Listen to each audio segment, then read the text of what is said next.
حاضرین گرامی، دوستان عزیز، من کنفرانسی که امروز برگزار گردیده ایستاده است درباره همون واقعیت‌های تاریخی که در فیلم ҳуҷҷатии خیانت ما شما تماشا کردیم و خیانت‌های چندین ساله‌ای که تشکیلات اکستریمیستی تروریستی حزب نهضت اسلامی بالای مردم بار کرده بود و مردم را گمراه کرد و عیناً امروز مردم خود بار دیگر باوری حاصل کرده ایستادند که همین فعالیت‌هایی که حزب تروریستی اکستریمیستی نهضت اسلامی خیانت را بالای مردم تاجیک بار کرد، از عقیده و اعتماد دینی مردم باور کرد.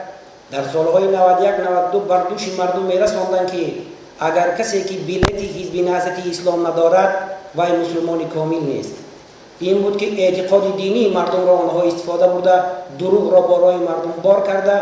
میگه همین تشکیلات تروریستی اکستریمیستی همون دولت توانست با همین عقیده های پوچ و بافته‌ای که میان مردم بالای سر مردم بار کرد، خیانت خود را بر این ملت بار انداخت و چنین کارهای نادرست را بر این ملت روا دید. بزرگان میگویند هر که عیب دیگران پیش تو آورد و شمرد، بیگمان عیب تو پیش دیگران خواهد بود. با فعالیت تخریبکارانه حزب نهضت اسلامی تاجیکستان ساعت‌ها سخن گوییم کم است، چون که این درد ملت است که ملت را فریب داد، میخواست ملت را فریب کند، بسیاری مردم را فریب داد. تشکر به آن نفرانی که امروز در اول همون فیلم قید میگردد که اشتباه بخشیده می شود اما خیانت نه.